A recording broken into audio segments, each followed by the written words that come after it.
কাল তো মঙ্গলবার ছিল, বাজরংবলী মন্দিরে চলে গেছিলাম। যজ্ঞ হচ্ছিল, অনেকক্ষণ বসেছিলাম, বেশ ভাল লাগছিল। তারপর বাড়ি এসে এই সব কিছু দিয়ে ভেজ সবজিটা খেতে খুব ইচ্ছে করছিল, তো সেটারই রান্না করছিলাম। তো রান্না হতে হতে কিছু কথা বলতে ইচ্ছে হলো।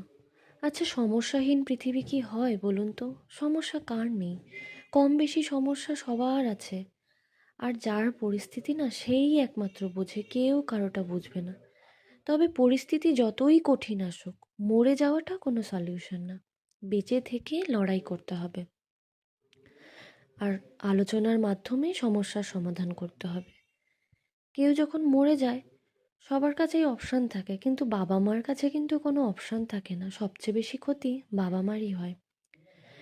আর বিয়ের আগে হলে অনেক কিছু চিন্তা ভাবনা করা যায়, কিন্তু বিয়ের পরে না, একটা সম্পর্ক থেকে ওইভাবে চাইলেই বেরিয়ে আসা যায় না, সবাই পারে না, ছেলে মেয়ে উভয়ই।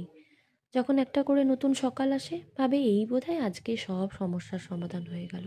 আবার আর একটা নতুন সকাল, আজ বোধহয় সব সমস্যার সমাধান হয়ে যাবে।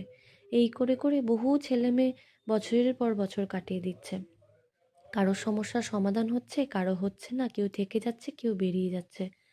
তবে বিয়ের পর বেরিয়ে আসাটা অতটা সহজ না। আমার মতে আলোচনা করে নিজেদের সমস্যাটা মিটিয়ে নেওয়াই ভালো।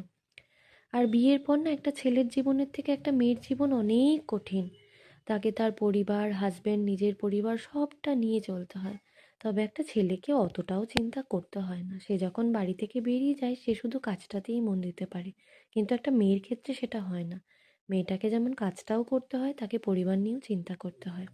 আমার তো অন্তত তাই মনে হয়। আমার 5 বছরের বিবাহিত জীবনে আমি যেটুকু বুঝেছি। আপনাদের কি মতামত জানাবেন কিন্তু।